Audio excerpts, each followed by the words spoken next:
Hello students, in the previous lecture we have discussed use of percentages. Now today we will continue the same topic, use of percentages. So let's see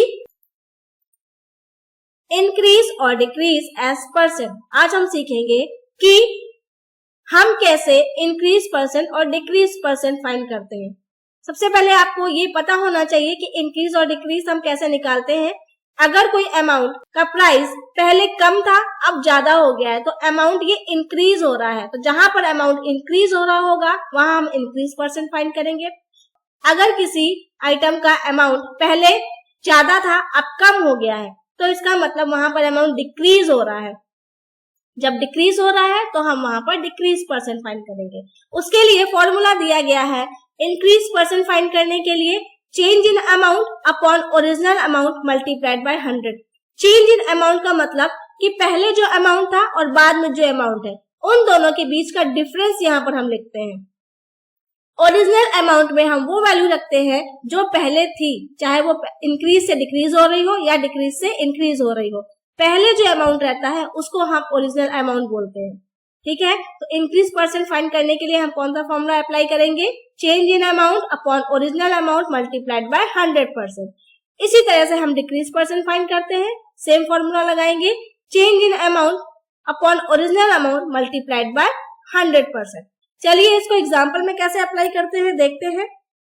first example दिया गया है a school team won 6 games this year against 4 games won last year. School team है जिसने 6 game जीते हैं इस साल और लास्ट ईयर उसने कितने गेम्स जीते थे? 4 games.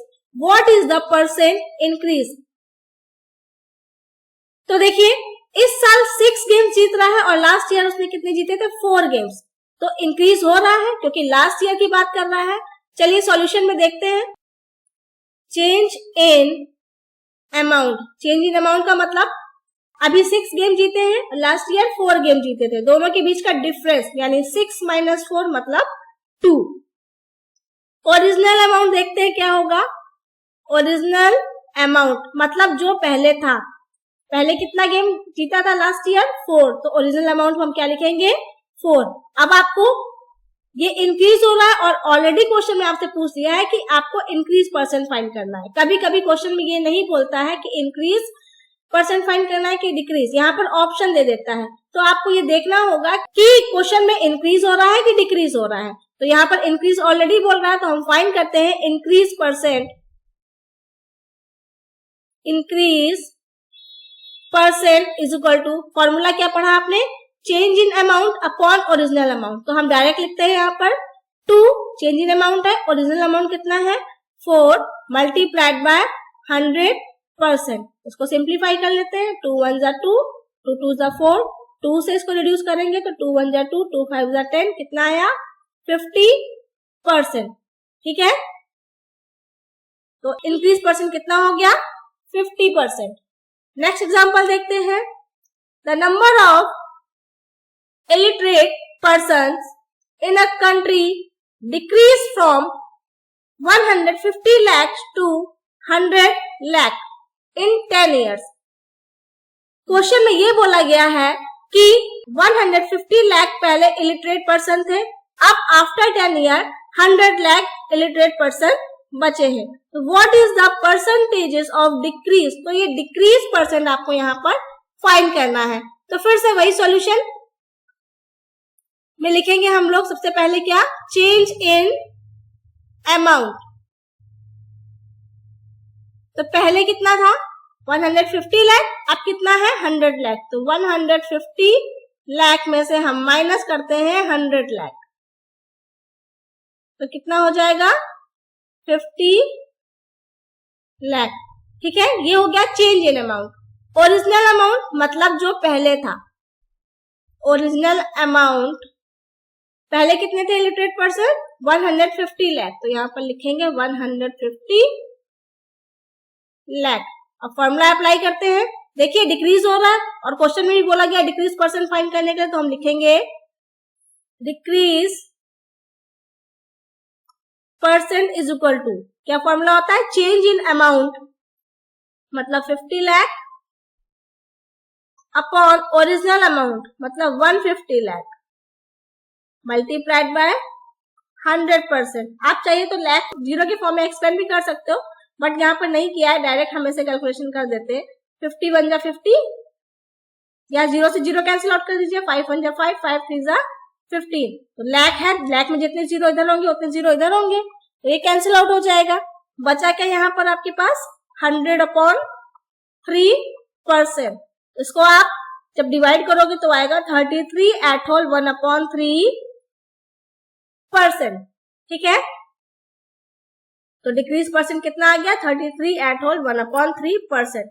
Now see next example. Arun bought a car for rupees 3,50,000. The next year the price went up rupees 3,70,000. What was the percentages of price increase? आप देख रहे हैं अरुण ने 3,50,000 रुपए की कार खरीदी। आगे बोल रहा है कि नेक्स्ट ईयर उस कार का प्राइस जो है वो कितना हो गया है 3,70,000। ठीक है, तो what was the percentage of price increase. तो अब प्राइस कितना परसेंट इंक्रीज हो गया है ये फाइंड करना है। चलिए सॉल्यूशन देखते हैं इसका। सबसे पहले हम क्या लिखेंगे, change in amount. Change in amount, change in amount कैसे फाइंड करेंगे, दोनों के बीच का डिफरेंस। 3,70,000 माइनस 3,50,000 सब्सट्रैक्ट करेंगे तो कितना आ जाएगा 20,000। आप देख रहे हैं ये तो सिंपल सी कैलकुलेशन है। चेंज इन अमाउंट कितना आ गया 20,000। अब हम लिखेंगे यहाँ पर क्या, ओरिजिनल अमाउंट। ओरिजिनल अमाउंट कितना होगा, जो अमाउंट पहले था जितने में अरुण ने बॉट किया कार को, कितना है 3,50,000 रुपीज, 3,50,000। अब हमको क्या फाइंड करना है, इंक्रीज परसेंट, क्योंकि अमाउंट कार का बढ़ रहा है। तो यहाँ पर लिखेंगे increase percent change in amount यानी रुपीज 20,000 अपॉन ओरिजिनल अमाउंट मतलब रुपीज 3,50,000 मल्टीप्लाइड बाय 100%। सिंप्लीफाई करते हैं इसको, 30 से ये 30 कैंसिल आउट हो गया, 10 से 10 ये कैंसिल आउट हो गया, 5 7 जा 35, 5 2 जा 10। ठीक है, अब इससे ज्यादा कुछ नहीं कैलकुलेट होगा तो हम यहाँ मल्टीप्लाई करा देते हैं। 2 यहाँ पर बचा है, 20 ये है, तो 20 2 जा 40 अपॉन डिनोमिनेटर में 7, 40/7%। अगर इसको आप मिक्स फॉर्म में लिखोगे तो क्या हो जाएगा 5 होल 5/7%। तो इंक्रीज परसेंट कितना आ गया 5 eight whole 5/7। Now we know that practice makes perfect. So first you will solve these examples again and then after solve this classwork. There are 4 questions.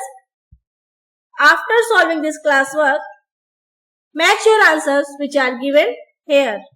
Thank you for watching. See you in the next video.